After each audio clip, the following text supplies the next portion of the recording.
Hi guys, here we are with chapter 25 of Stargirl. Days passed. I continued to avoid Stargirl. I wanted her. I wanted them. It seemed I could not have both, so I did nothing. I ran and hid. But she did not give up on me. She hunted me down. She found me in the TV studio after school one day. I felt fingers slipping down the back of my neck, grabbing my collar, pulling me backwards. The crew was staring. "Mr. Warlock," I heard her say, "we need to talk." Her voice told me she was not smiling. She released my collar. I followed her out of the room. In the courtyard, a couple cooing on the bench beneath the palmetto saw us coming and bolted, so that's where we sat.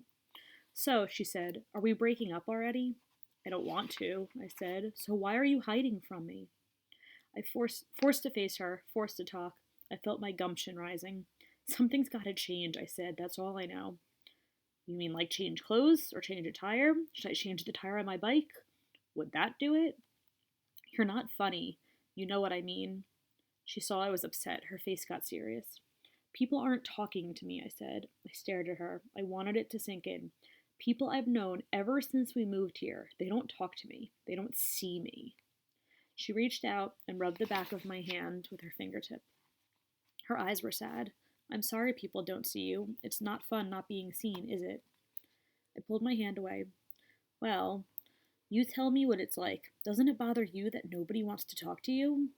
It was the first time I had openly mentioned the shunning to her.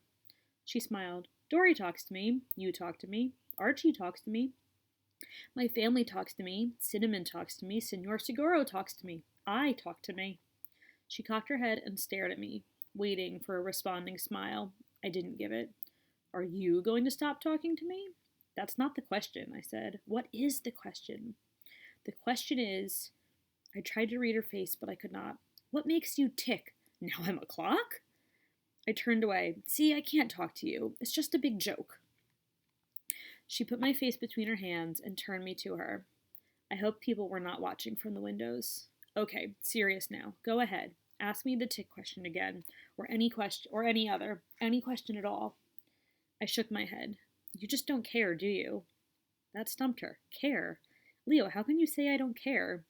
You've gone with me to places. We've delivered cards and flowers. How can you say—" "That's not what I mean. I mean you don't care what people think." "I care what you think. I care—" "I know.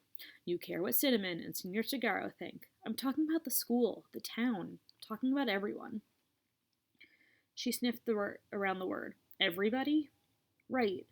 You don't seem to care what everybody thinks. You don't seem to know what everyone thinks. You—" She broke in. "Do you?" I thought for a moment. I nodded sharply. Yeah, I think I do know. I'm in touch with everyone.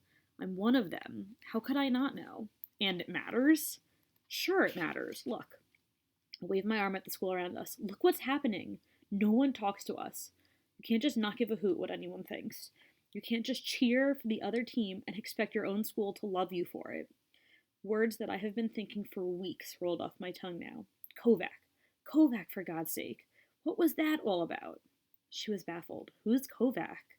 "Kovac, the guy from Sun Valley, the basketball star, the guy who broke his ankle." She was still baffled. "What about him?" "What about him? What about you? What were you doing on the floor with him, with his head in your lap?" "He was in pain." "He was the enemy, Stargirl, Susan, whatever, the enemy." She stared dumbly back at me. She had blinked at Susan.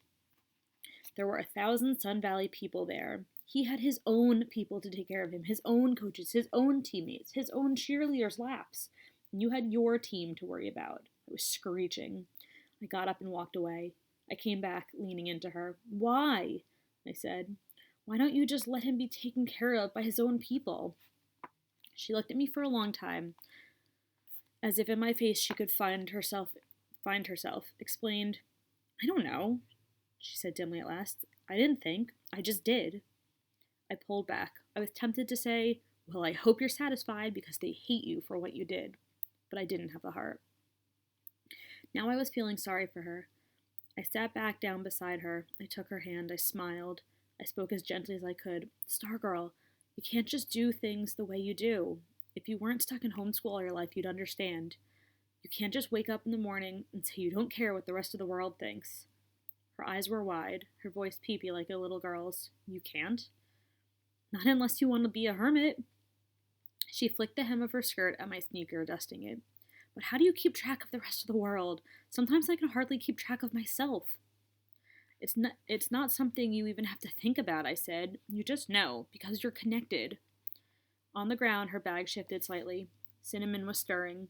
Stargirl's face went through a series of expressions, ending with a pout and a sudden sobby outburst. I'm not connected.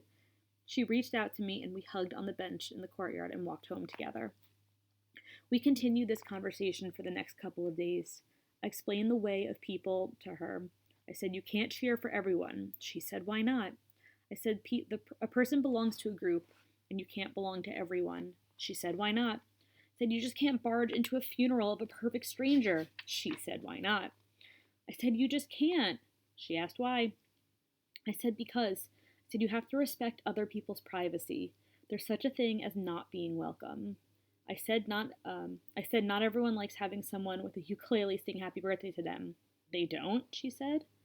The group thing, I said, it's very strong. It's probably an instinct. You find it everywhere, from little groups like families to big ones like a town or school to really big ones like a whole country.